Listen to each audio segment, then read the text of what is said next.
Bueno, vamos a comenzar con una nueva unidad, la unidad de secado.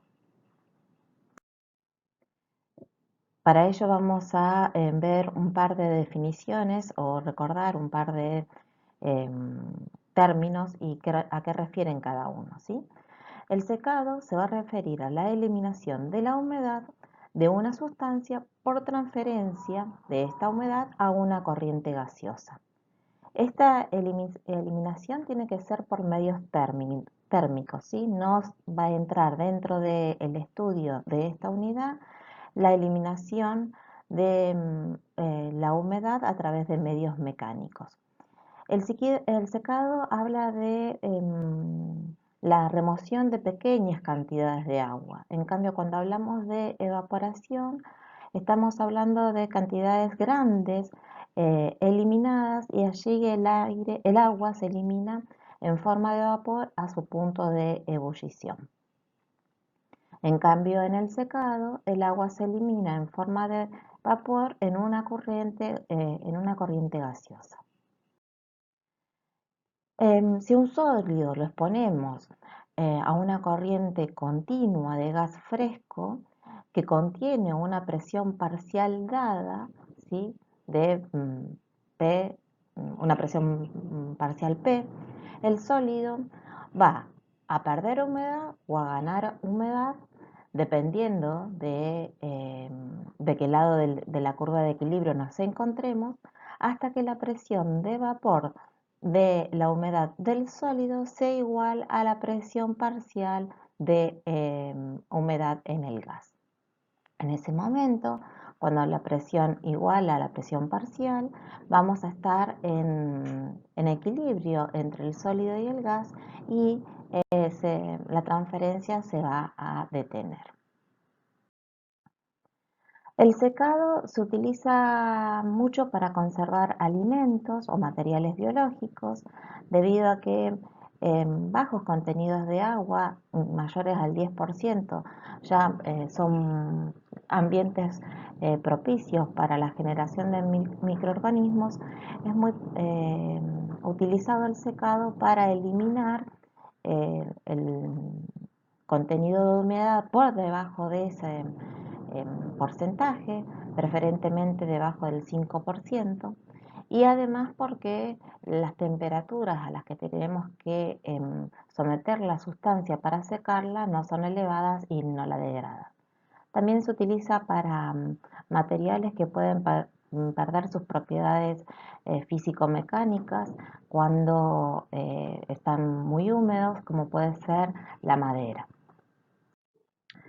Bueno, vamos a hablar un poco de equilibrio, ¿sí? En este caso vamos a hablar de aquellos equilibrios que tenemos cuando los sólidos son insolubles, ¿sí? Muchos sólidos cuando van absorbiendo humedad se vuelven solubles em, en esa humedad absorbida, ¿no? Entonces estamos hablando de aquellos sólidos que no se solubilizan. Acá lo que vamos a graficar en X va a ser el contenido de agua en el sólido, ¿sí? Kilogramos de agua sobre kilogramos de sólido seco.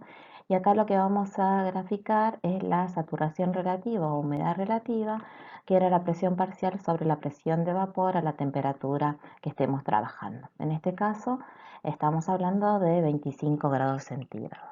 Lo que podemos ver es varios sólidos, óxido de zinc, papel triturado, madera, hoja de tabaco, ¿sí? Y lo que podemos ver también es que, por ejemplo, para el óxido de zinc necesitamos altas humedades relativas y las cantidades absorbidas de humedad son bajas, ¿sí? Y en cambio para la hoja de tabaco ya con medianas humedades relativas tenemos altas cantidades de agua en esa hoja de tabaco. Entonces podemos definir cuáles son aquellos materiales que son susceptibles de humedecerse. Lo que tenemos acá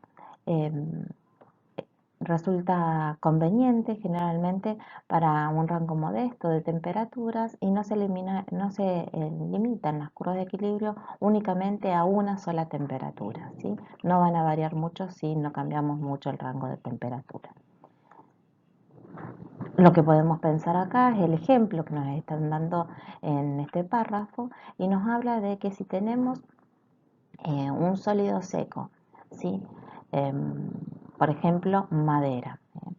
Si tenemos un sólido seco, em, un sólido, discúlpenme, que tiene un determinado contenido de humedad, por ejemplo, 0,3 kilogramos de agua por kilogramo de sólido seco, y lo exponemos a una corriente que tiene una humedad relativa de 0,6, ¿sí? Entonces vamos a estar en este punto. Si lo exponemos a esa corriente, ¿qué quiere decir? Este sólido va a ir perdiendo humedad, ¿sí? Está más húmedo de lo que estaría en equilibrio. Entonces va a ir perdiendo humedad hasta llegar a este contenido de humedad, que es aproximadamente 0,11, 0,12, ¿sí?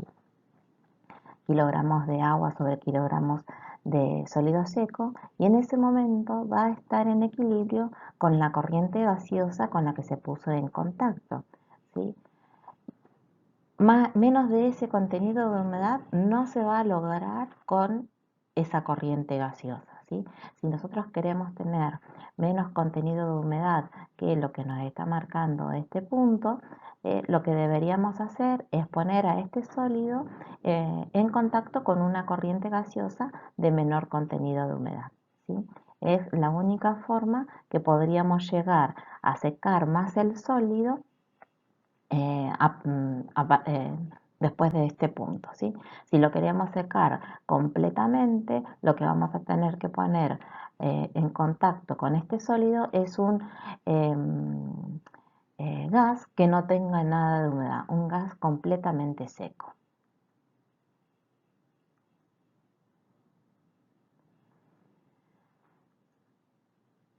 Entre el punto de origen hasta el punto B estamos hablando de la humedad ligada, ¿sí? Esa es la humedad ligada.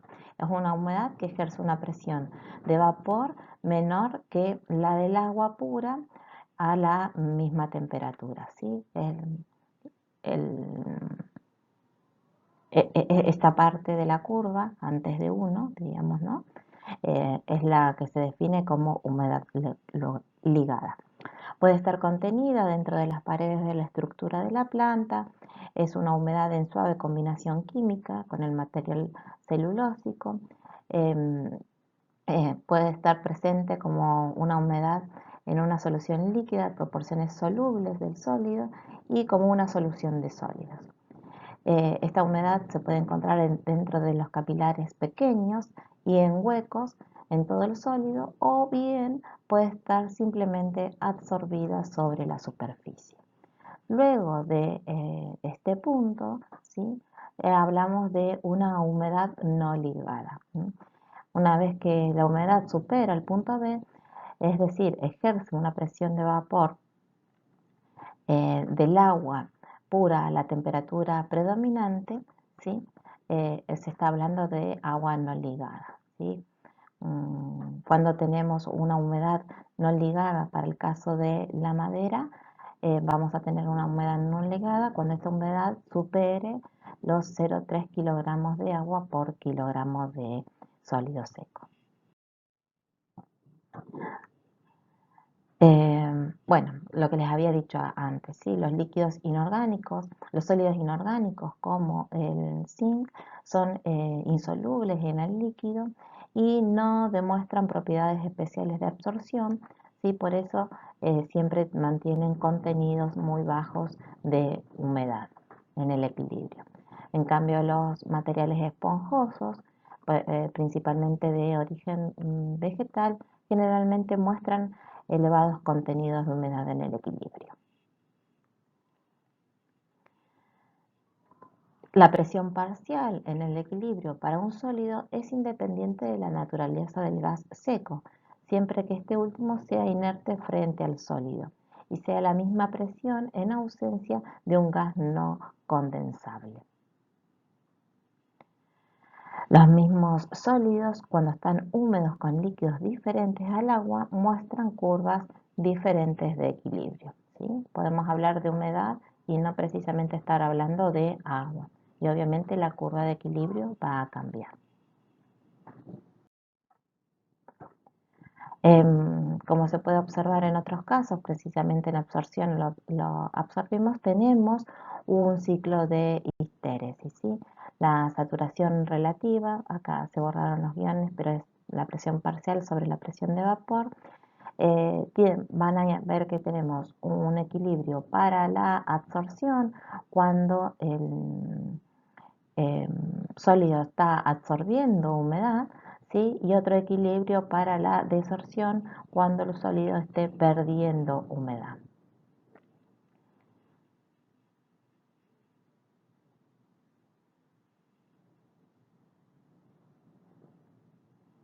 Bueno, como nos pasaba en desorción, ¿sí?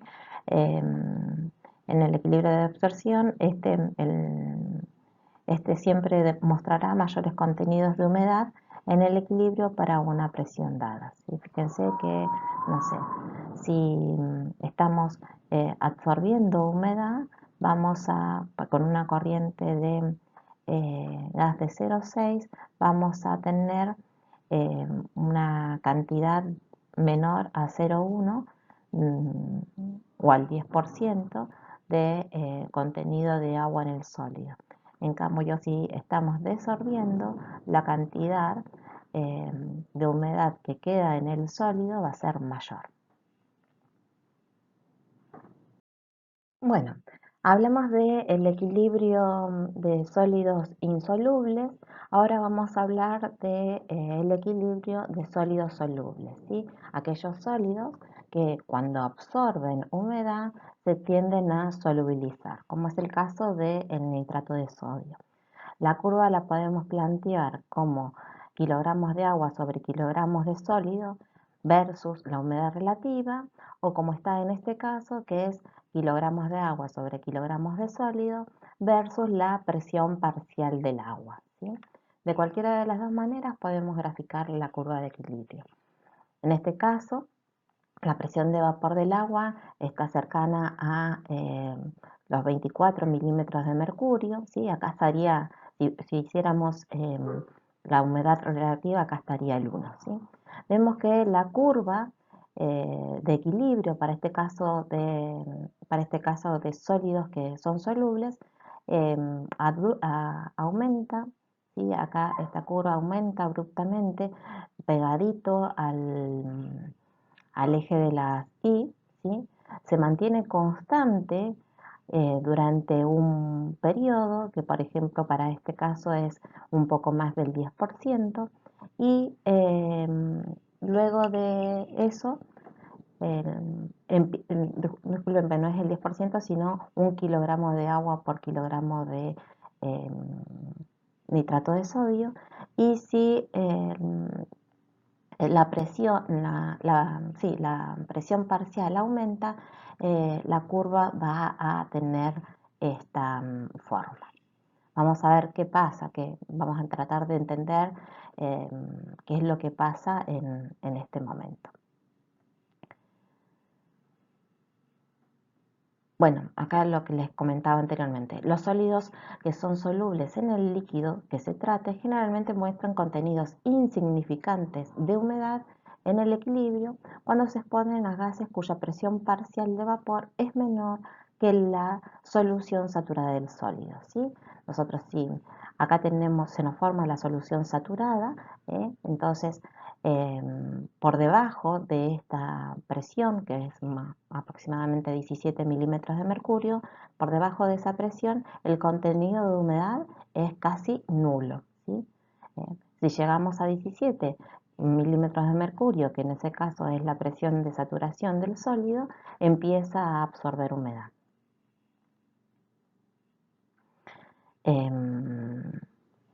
Bueno, acá les dice, una solución saturada de nitrato de sodio en agua a 25 grados centígrados ejerce una presión parcial de agua, B, igual a 17 milímetros de mercurio, 17,7 milímetros de mercurio, ¿sí? Entonces, cuando lleguemos a esa presión de saturación, ahí recién empieza a absorber humedad. Por debajo de los 17,7, la cantidad de humedad en ese sólido permanece casi nula.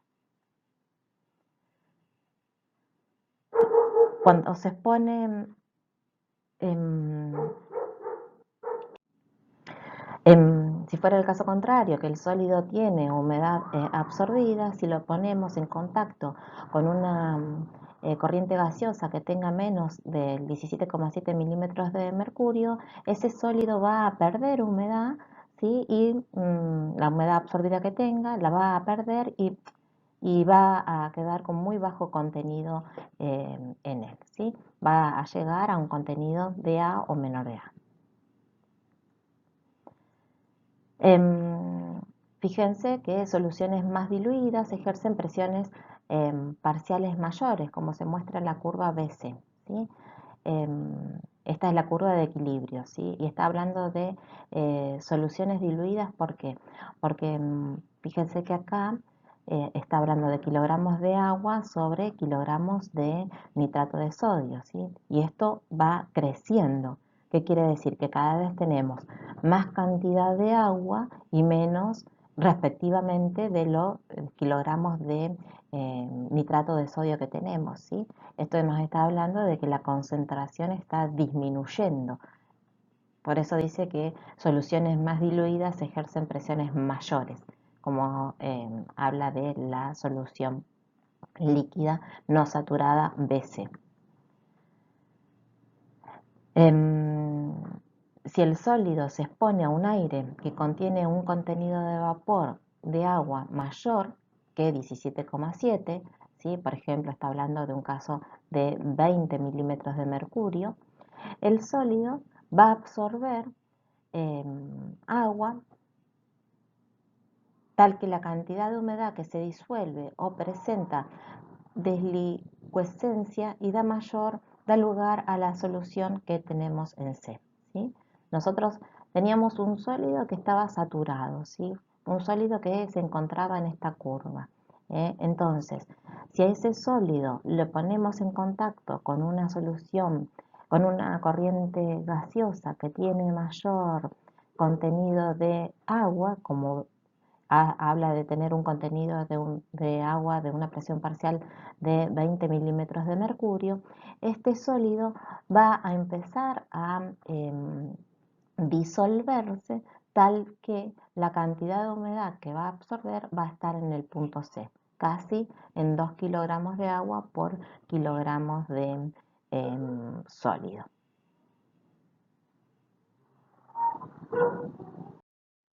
Bueno, vamos a ver un par de definiciones en cuanto a simbología. Tenemos el contenido de humedad en base húmeda, que son los kilogramos de humedad sobre kilogramos de sólido húmedo, ¿sí? Es decir, kilogramos de humedad por dividido kilogramos de aire seco, de sólido seco más kilogramos de humedad, ¿sí? Afectado por el 100%. Acá vamos a hablar que es en función de X porque a X lo llamo el contenido de humedad en base seca, ¿sí? Que es kilogramos de humedad sobre kilogramos de sólido seco. Por eso la humedad en base húmeda es X sobre 1 más X. El porcentaje de humedad es multiplicar el 100% de la humedad en base seca, el 100 por el porcentaje por el contenido de humedad en base seca. La humedad en equilibrio la vamos a simbolizar con X asterisco y es el contenido de la humedad de una sustancia que está en equilibrio con una presión parcial dada de vapor. Y la humedad libre es la humedad contenida por una sustancia en exceso de la humedad en equilibrio, ¿sí? X menos X asterisco. Solo puede evaporarse la humedad libre. El contenido de humedad libre de un sólido depende de la concentración de vapor de gas. Vamos a ver lo que acabamos de ver o explicar en este gráfico, ¿sí? Nosotros tenemos nuestra curva de equilibrio para este gráfico, ¿sí? Y supongamos que tenemos un sólido que tiene una cantidad X de humedad, ¿sí? Humedad en base seca, ¿sí? Es la cantidad de humedad sobre kilogramos de sólido seco. Y lo ponemos en contacto con un gas que tiene una humedad relativa A. Entonces, esto estamos hablando de X.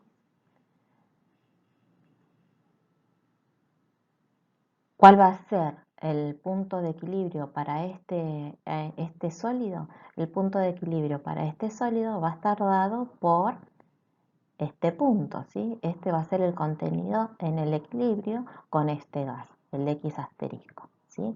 Ese es el contenido de equilibrio, por eso dice humedad en el equilibrio. ¿Cuál era la humedad libre? La diferencia entre la humedad que tenía y la humedad que iba a tener cuando estaba en equilibrio, ¿sí? Recordemos también que nosotros habíamos dicho que de 0 al punto B estaba la humedad no retenida, y más de B estaba discúlpenme, de 0 a B estaba la humedad retenida y mayor a B estaba la humedad no retenida.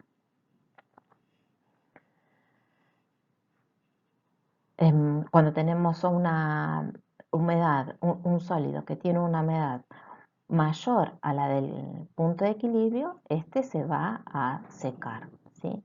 Si el sólido tiene una humedad menor a la de equilibrio, como puede ser en este punto, este sólido se va a humedecer. Algo que ya sabemos es que esta curva va a cambiar si cambia la temperatura, ¿sí? Dijimos que dentro de rangos moderados de temperatura la podríamos asumir como constante, pero esta curva va a cambiar con la temperatura. ¿Por qué? Porque el contenido de humedad de un sólido disminuye al aumentar la temperatura, ¿sí? O sea, si nosotros aumentamos mucho la temperatura, esta curva, en vez de tener esta forma, ¿sí? Va a ser más empinada, ¿sí? Va a dar sólidos en el equilibrio que tengan menores contenidos de humedad. En cuanto a la clasificación de las operaciones de secado, las podemos caracterizar según el tipo de equipo y la naturaleza del proceso, ¿sí? Según el tipo de equipo podemos hablar de un método de operación, ya sea por lotes o continuo, ¿sí? Bueno, las operaciones por lotes se operan intermitentemente, ¿sí? El sólido que vamos a secar lo ingresamos al equipo de secado, esperamos que ocurra el tiempo que hayamos calculado previamente y una vez que se transcurre ese tiempo lo retiramos del lugar. En cambio, los secadores continuos operan siempre en condiciones estables y estacionarias, ¿sí? El sólido está continuamente ingresando conjuntamente con la corriente gaseosa en la cual va a secarse. También los podemos clasificar a los equipos en función del método de obtención necesario para producir que esa humedad se evapore, ¿sí? Tenemos Bueno, en el caso de los evaporadores directos, el calor se va a obtener a partir del gas caliente, ¿sí? Nosotros ponemos un sólido con un gas caliente en contacto, ese calor que tiene ese gas va a permitir la evaporación de la humedad del sólido y de esa manera lo va a secar. Los otros secadores son los indirectos, en donde el gas solo se utiliza para acarrear la humedad evaporada, ¿sí? Hacemos que este sólido lo podemos depositar sobre, no sé, una placa caliente, por ejemplo. Entonces esa placa calienta el sólido y la humedad es acarreada, la humedad evaporada es acarreada por el gas que está circulando. También podemos clasificar las operaciones de secado a partir de la naturaleza de la sustancia que vamos a secar, ¿sí? Podemos tener un sólido que sea rígido, como es la madera, o flexible, como puede ser la tela o el papel, un sólido granular, como es el caso de una masa de cristales, ¿sí? O una pasta, que puede ser un lodo ligero, o también podemos tener una solución, ¿sí? El sólido puede ser frágil, fuerte. La forma física de la sustancia y los diferentes métodos de manejo necesarios tienen tal vez la mayor influencia sobre el secador que vamos a utilizar, ¿sí? También tenemos el secado al vacío. Esta operación se verifica con mayor rapidez a presiones bajas y el calor que se añade indirectamente por contacto con una pared metálica, ¿no? Como lo que habíamos hablado hace un rato, ¿no? Ponemos una chapa caliente, por ejemplo. Cuando utilizamos secadores al vacío, cuando necesitamos bajas temperaturas, no muy altas temperaturas, ¿sí? Porque el material se nos puede llegar a degradar. Siempre que utilicemos vacío en nuestras operaciones es porque hay algo que tenemos que cuidar, ¿sí? Generalmente es la naturaleza de la sustancia que estamos tratando. ¿Por qué? Porque cada vez que hablamos de vacío, estamos agregando equipo a nuestro sistema y eso nos está agregando costo.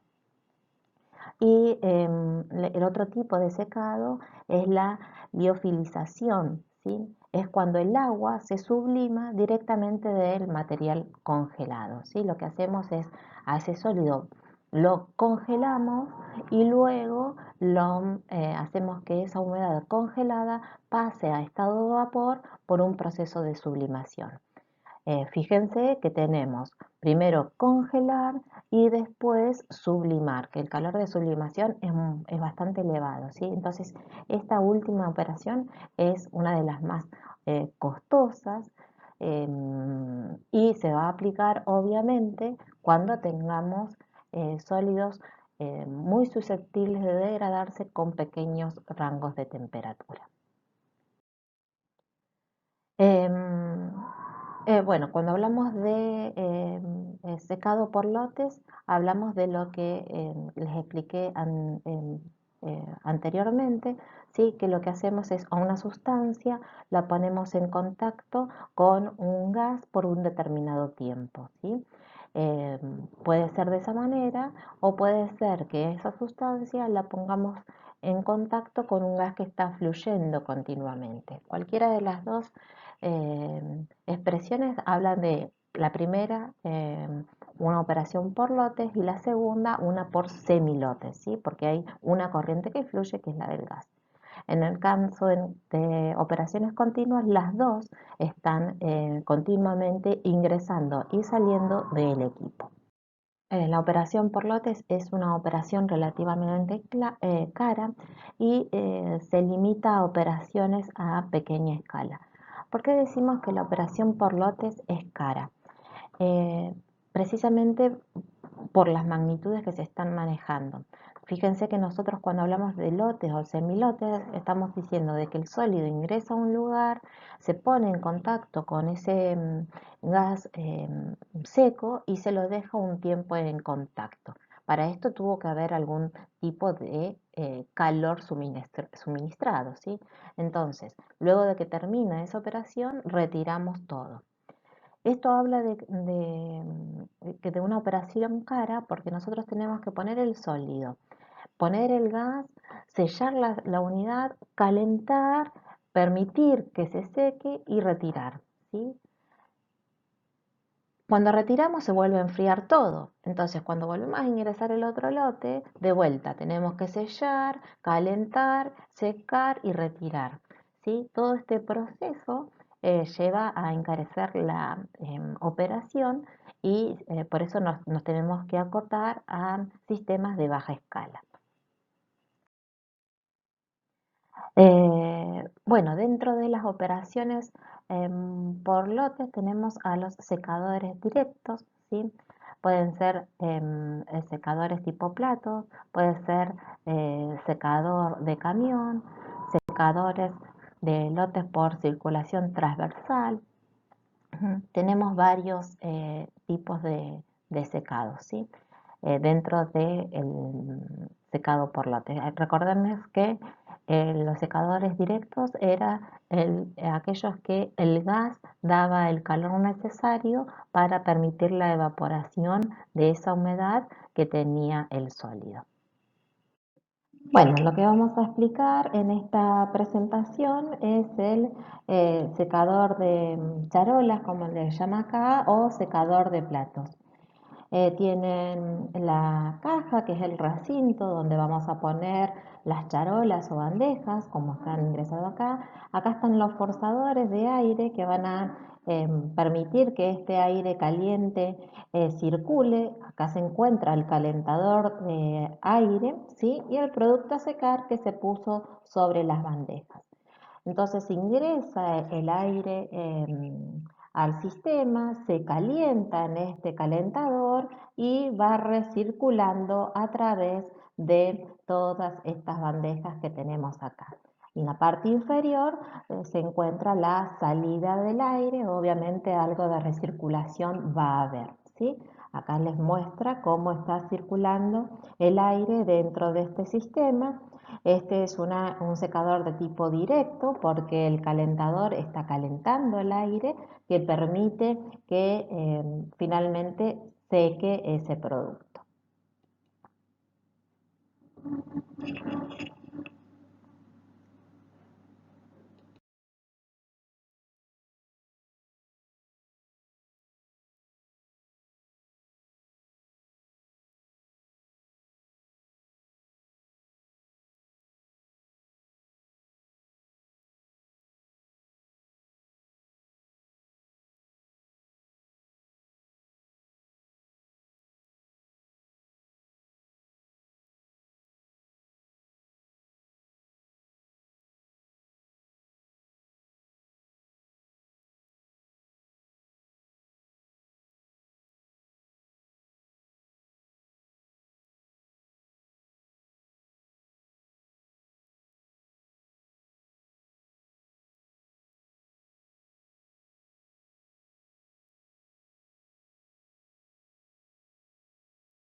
Bueno, respecto de estos secadores directos, podemos tener el mismo sistema que vimos recién en la filmación, que lo que hacían era ingresar las bandejas con camiones, ¿sí? El secador de camión sería lo mismo, nada más que las bandejas ingresan al camión y el camión ingresa en el sistema de secado.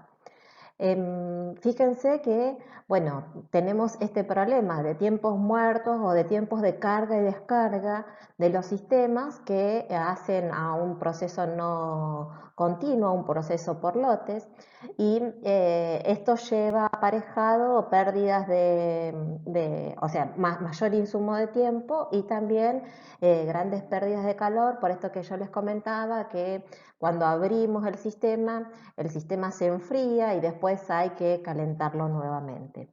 Otro de los problemas que suelen tener estos equipos es que no va a ser uniforme el contenido de humedad en el producto. Ustedes vieron que entraba el aire, se calentaba y después circulaba a lo largo de las bandejas, ¿no? Entonces, aquellas bandejas que estén más cerca del calentador de aire y al que le llegue el aire más fresco recién calentado, se van a secar más que aquellas bandejas que están más alejados de ese aire recién calentado y seco. Por eso es muy importante eliminar las bolsas de aire estancado para mantener una humedad razonablemente uniforme, al igual que la temperatura dentro del sistema. A fin de lograr esto, se utilizan grandes cantidades de aire. Fíjense que habla de 3 a 6 metros por segundo de velocidades. Obviamente estas velocidades están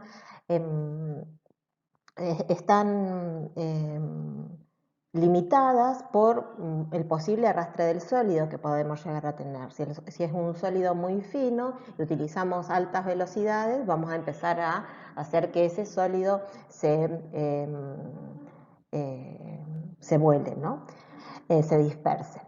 Lo que pues, se puede hacer es introducir grandes cantidades de aire caliente también para mejorar el secado, pero en ese caso el gasto de aire, de energía es prohibitivo, ¿sí? Por eso es que se admiten solo pequeñas cantidades de aire fresco y se va recirculando, ¿sí? Es también por esto que habíamos visto que este tipo de secadores se limitaba a secadores de tamaño pequeño. Lo bueno de la recirculación de grandes cantidades de aire es que hace que la humedad del aire en el secador aumente considerablemente respecto de la del aire seco y por eso se obtienen porcentajes bajos de humedad y en consecuencia la velocidad de secado es relativamente elevada, utilizando obviamente las temperaturas lo más alto posible. El secador se debe aislar completamente, precisamente para no perder el calor y también por una cuestión de que si las paredes no están bien aisladas, contra las paredes podríamos llegar al punto de formación de rocío y tendríamos condensación en las paredes del sistema. Bueno, aparte de las características que ya mencionamos de estos secadores directos, lo que podemos hacer también es mejorar el secado alterando la humedad general en cada ciclo de secado, ¿no? O sea, es decir, poner a secar con una humedad relativa durante un periodo y luego en un segundo periodo no sacar el sólido del medio y ponerlo en contacto con otro gas que tenga otra humedad relativa. Eso es muy bueno, sobre todo para aquellos sólidos que se pueden torcer o endurecer cuando se secan muy bruscamente y que necesitan de un secado lento al principio con una humedad relativa elevada y recién después de haberlo secado un poco se pueden utilizar un aire un poco más seco. Otra característica que ya hemos hablado es que si bien son secadores que son relativamente baratos de construir y requieren bajos costos de mantenimiento, su operación es costosa debido a la baja economía térmica y los altos costos de mano de obra, ¿no? Cada vez que el secador se abre para descargar y cargar, la temperatura interior baja, todas las partes del secador se enfrían, por lo que van a tener que calentarse nuevamente luego a la temperatura de operación. Podemos tener un gasto de vapor elevado para calentar el aire, que no será menos de 2,5 kilogramos de vapor por kilogramo de agua evaporada, ¿sí? Y puede llegar hasta 10, especialmente cuando se requiere que el nivel de humedad del producto sólido sea bajo.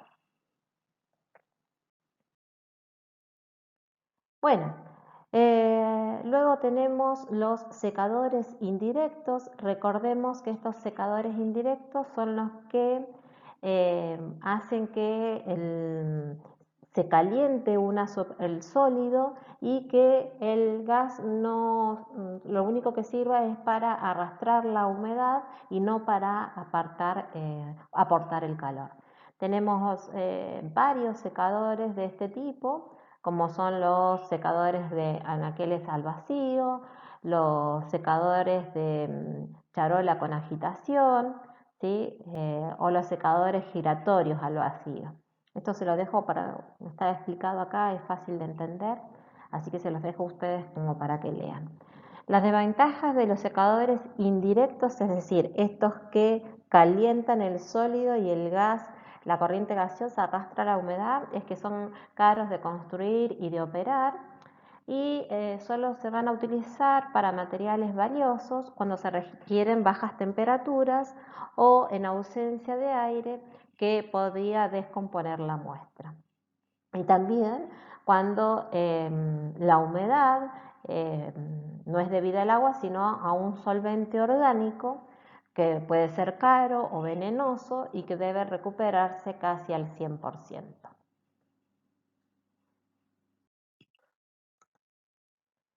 Bueno, vamos a explicar el caso de anaqueles al vacío, ¿sí? Que es de este tipo. En este lugar está el secador propiamente dicho, que está cerrado, en el cual se ponen los anaqueles o bandejas, ¿sí? Y sobre las bandejas se pone el sólido a secar. Una vez que ingresó el sólido, se cierra herméticamente el sistema y se ingresa aire caliente, que es el que va a calentar las bandejas, ya sea porque circula a través de las bandejas o circula a través de las paredes, calentando todo el recinto interior, ¿sí? Y lo que se hace es crear vacío para evacuar esa humedad evaporada, ¿sí? Luego se abre nuevamente y se obtiene el producto seco. Como bien vieron, es un sistema de secado indirecto, porque se está secando ese sólido, no porque el gas se caliente, sino porque el sólido se calentó y se produjo la evaporación y luego se extrajo esa humedad provocando el vacío dentro del sistema. El otro tipo de secadores indirectos es el secado por congelamiento y sublimación. Lo que se hace es la sustancia que se va a secar se congela con aire muy frío y se coloca en una cámara de vacío, en donde la humedad luego se sublima, ¿sí? O sea, de estar congelada pasa a estado vapor y se bombea mediante eyectores de vapor o bombas de vacío. Esto es para el caso que el producto no pueda ser sometido a altas temperaturas, ¿sí? Ni siquiera temperaturas moderadas, y por eso se trabaja con bajas temperaturas, temperaturas de congelamiento. Los problemas que ya más o menos habíamos hablado también es primero proporcionar el calor necesario para la sublimación.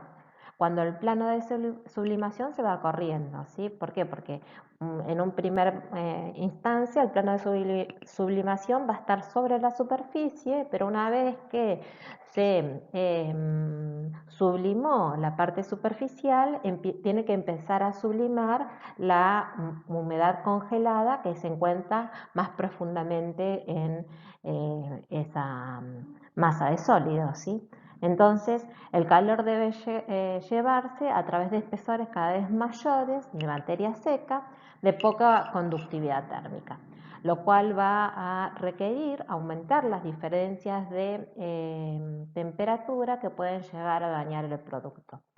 Para evitar esto, el calor puede introducirse por la cara posterior, o sea, a través de una superficie opuesta a la superficie a la cual sale la humedad evaporada, lo cual va a mejorar sustancialmente la velocidad de secado. Bueno, algo que vamos a tener que dimensionar para poder calcular el tiempo de secado o el tamaño del secador, vamos a tener que obtener la velocidad de secado, ¿sí? Para esto vamos a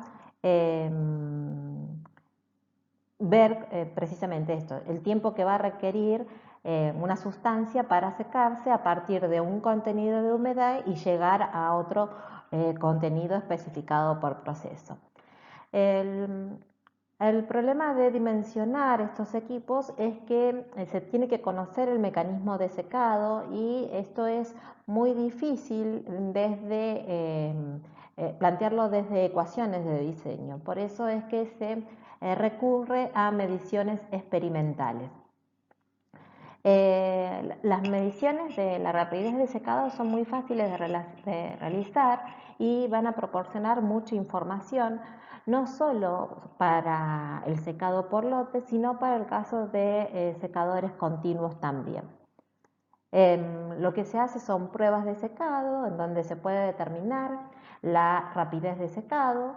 Lo que se hace es suspender la muestra en un soporte, en una corriente de aire, y se va midiendo el peso de la muestra secada en función del tiempo.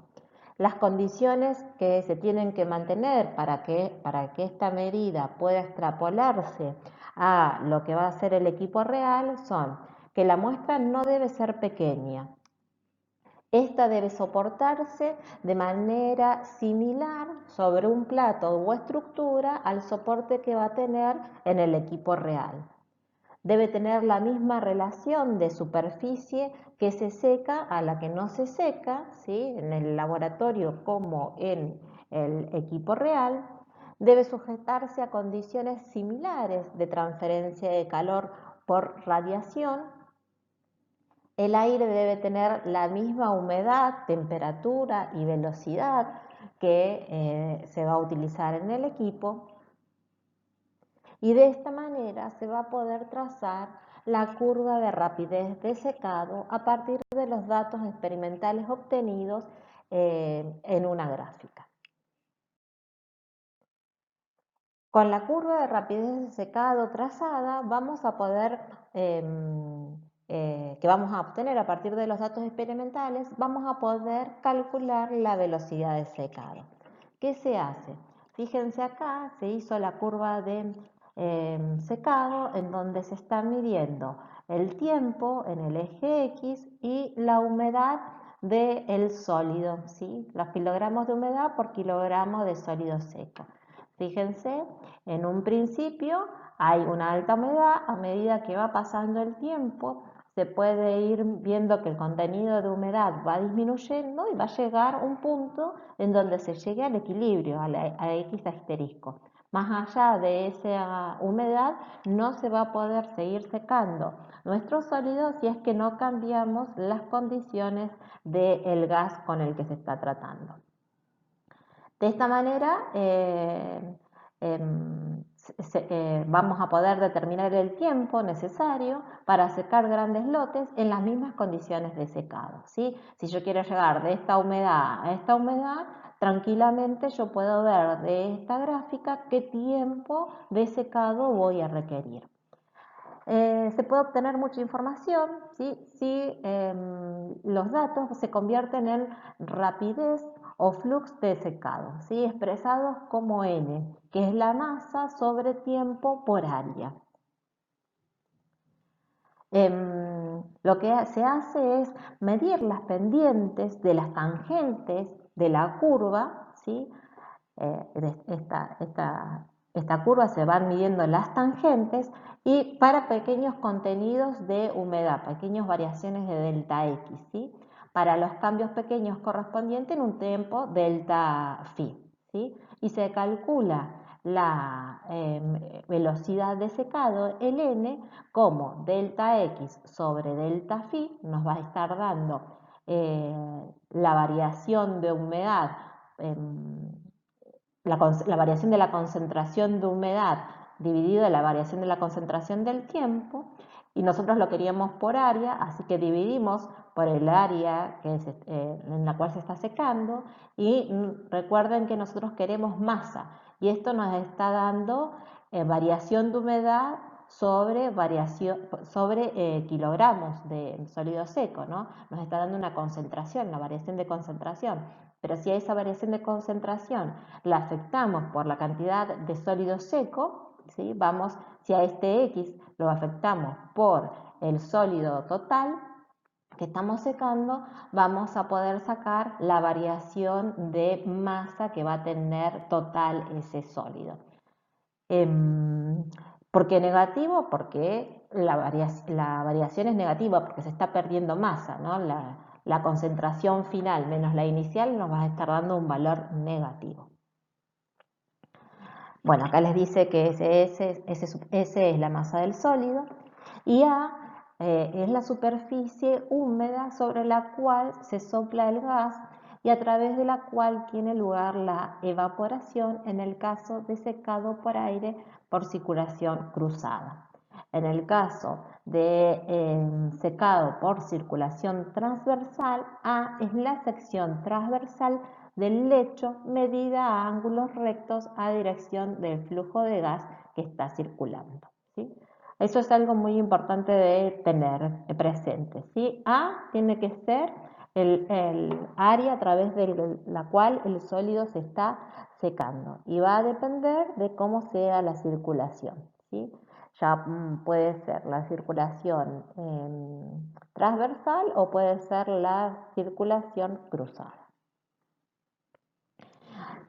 Y bueno, el tiempo ya les comenté, el tiempo de secado se puede leer de esta gráfica y si nosotros queremos, como yo les dije, ir de una concentración, de una humedad inicial a una concentración, a una humedad final C, lo único que hacemos es ver qué tiempo nos lleva ese cambio de humedad. Bueno, la recta o la curva, mejor dicho, que se trazó en el gráfico anterior, se puede trazar en una curva de rapidez de secado, ¿sí? En donde trazamos en X la humedad por kilogramo de sólido seco y en Y vamos a trazar la velocidad de rapidez de secado, que son los kilogramos evaporados por superficie por tiempo. Fíjense que acá hay un M de más, que es el M que figura en la bibliografía Tribal, pero que no debería figurar. Entonces tenemos varios trayectos, ¿sí? Vamos a ir analizando cada uno de estos trayectos en este diagrama. Bueno, cuando se expone en la superficie sólida a aire relativamente seco, la evaporación va a tener lugar desde la superficie de ese sólido. La rapidez a la cual se evapora la humedad puede describirse en función de un coeficiente de transferencia de masa del gas y las diferencias de humedades entre la superficie del sólido que tiene líquido, ¿sí? La IS, y la corriente principal. Entonces, cuando tenemos un secador de circulación tangencial, la velocidad de secado va a ser igual a un coeficiente de transferencia de masa por la fuerza impulsora, que es la diferencia entre la humedad que tiene esa superficie, ¿sí? Y la humedad que tiene el seno del gas.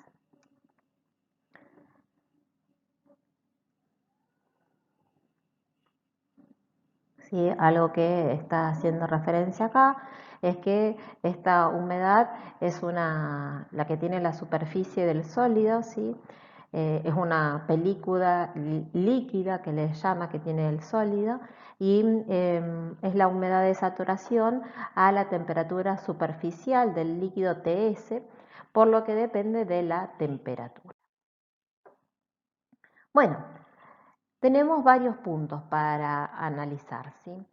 Eh, Acá nos dice que puesto que la evaporación de humedad absorbe calor latente, ¿sí? Para que se evapore algo nosotros necesitamos aportar calor, ¿no? La superficie líquida llega y permanece a una temperatura en el equilibrio tal que la rapidez de flujo de calor en el entorno de la superficie es exactamente igual a la rapidez de absorción, ¿sí?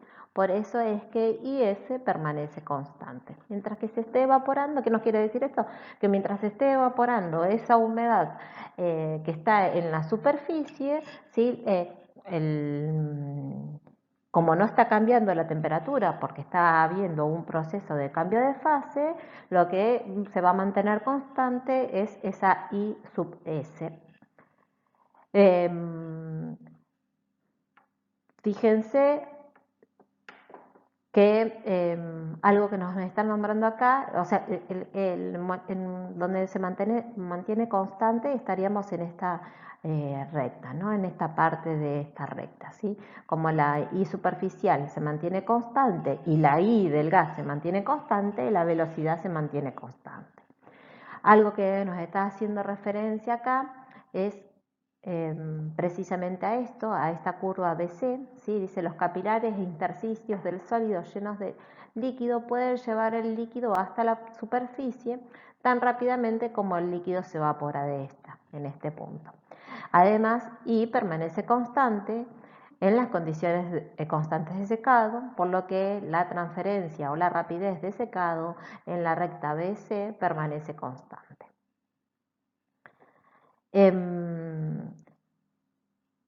Entonces, partimos de un sólido que tiene una humedad, por ejemplo, del 35% y llegaríamos a velocidad constante a un sólido que tiene una humedad del 20%. Puede haber estas curvas que tenemos acá, pueden existir antes de empezar el secado a velocidad constante propiamente dicho, y esto es porque al principio la superficie sólida y la líquida están más frías o más calientes que la temperatura final superficial, T sub S, ¿sí? Entonces la rapidez de evaporación aumenta cuando la temperatura superficial aumenta hasta su valor final B, ¿no? Entonces podemos tener esto, calentarse, ¿sí? Y entonces aumentar la rapidez y llega un momento que empieza a ser constante la velocidad. O puede pasar al revés, que la temperatura TS sea menor que la inicial en A', ¿sí? Este periodo generalmente es un periodo de ajuste inicial corto, por lo que generalmente se desestima. Bueno, al continuar el secado, ¿sí? Entonces nosotros establecimos el equilibrio. ¿Sí? Lo que hicimos es, una vez que la superficie del sólido llega a esa humedad superficial y S, que está continuamente alimentando, ¿sí? El sólido húmedo de la parte inferior hace que la humedad llegue rápidamente hasta la superficie de secado y que esa I de I sub S se mantenga constante, vamos a tener un periodo de velocidad constante de secado. Si llegamos a este punto C y continuamos secando el sólido, la rapidez con la cual se puede mover la humedad a través del sólido va a ser el paso controlante, ¿sí? A causa de los gradientes de concentración que existen entre las partes más profundas del sólido y la superficie. A medida que se va secando, la rapidez de movimiento interno de la humedad va a decrecer y puede ocurrir que la evaporación debajo de la superficie del sólido suceda en un plano que se va hundiendo cada vez más, por lo que la rapidez de secado cae más rápidamente. En E, ¿sí? En E, como ven acá, el contenido de humedad del sólido ha caído hasta el valor de equilibrio para la humedad del aire predominante y el secado se detiene, ¿sí? Entonces, vamos a ver que luego de esta luego de esta velocidad de secado constante, la velocidad va a empezar a disminuir porque se dificulta precisamente la evaporación, porque la fuerza impulsora, ese delta I, va decreciendo, ¿sí? Tenemos dos periodos, uno para llegar de C a E hasta el valor de equilibrio. Más allá de este valor nosotros no vamos a poder secar este sólido porque establecimos el equilibrio con la corriente gaseosa. Tenemos dos periodos, un periodo CD y otro periodo de E, ¿sí?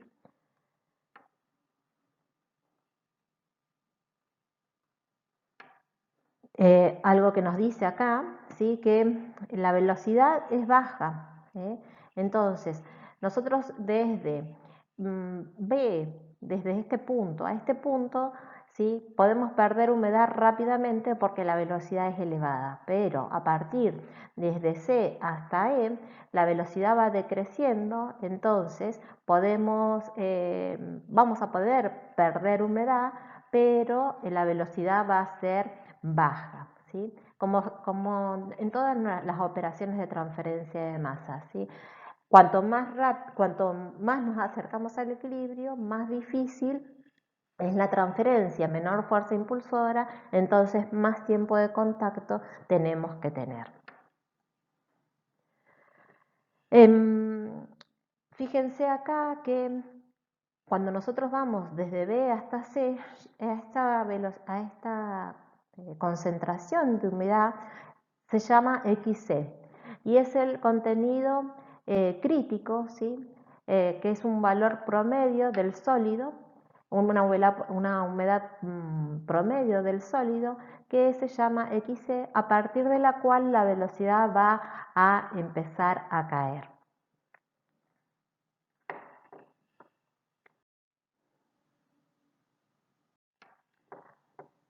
A partir de esta humedad crítica, ¿qué pasa? En la superficie empiezan a aparecer como manchas, lamparones, si ustedes quieren llamarlos, de área húmeda y de área seca, ¿sí? Entonces, debido a que la velocidad de secado, el n, se calcula a través de toda la superficie A, el valor de n desciende, aun cuando la rapidez por unidad de superficie permanezca constante, ¿sí? ¿Por qué desciende? Porque el n es constante, ¿sí? Estamos produciendo la misma velocidad de evaporación, pero ya no en toda la superficie, ¿no? Sino en aquellos lamparones en donde se está evaporando efectivamente, pero como nosotros tomamos como que se está evaporando en toda el área y no solo en esos lamparones, es que la velocidad neta decrece. Una vez que, por eso tenemos una pendiente recta, que es donde está pasando esto mismo, y luego va a...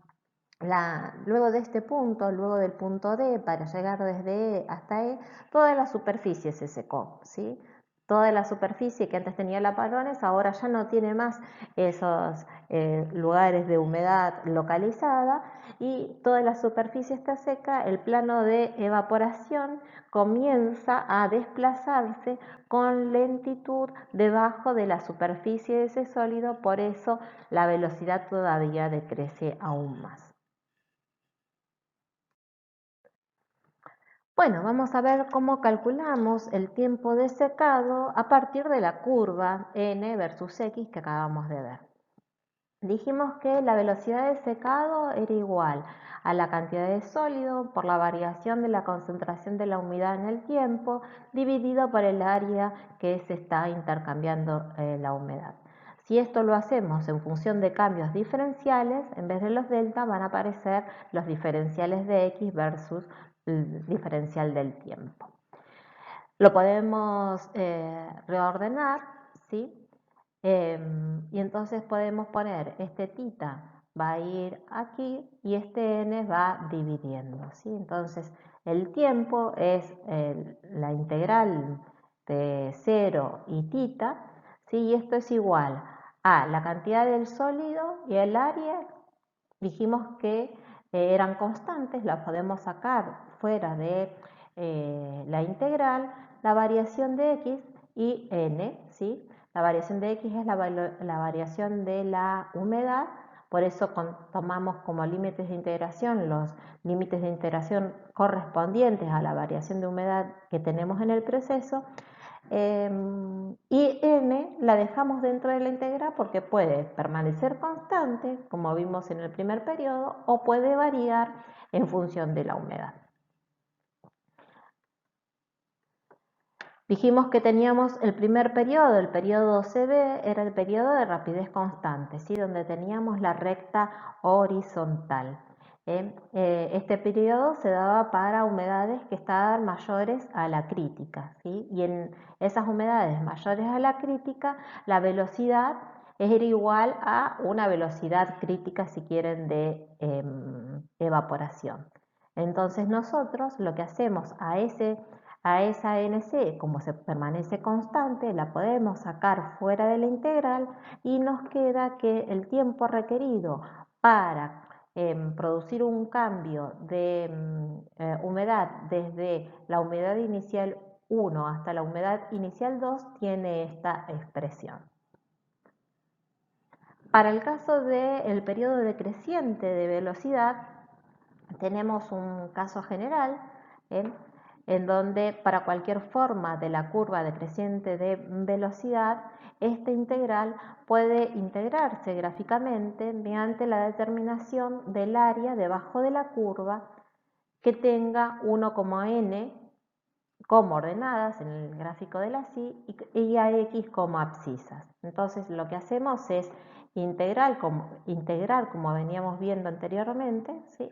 Graficamos, hacemos un gráfico, una tabla primero, donde vamos midiendo la velocidad, la inversa de la velocidad en función de x, ¿sí? Vamos trazando esta gráfica, la inversa de la velocidad en función de x, hacemos una gráfica e integramos bajo la curva entre las dos concentraciones de humedad, ¿sí? De esa forma podemos resolver esta integral para ese periodo decreciente de velocidad. Ese sería el caso general. El caso especial es cuando n es lineal respecto de x, ¿sí? Entonces, si n es lineal respecto de x, lo vamos a poder expresar en función de una recta que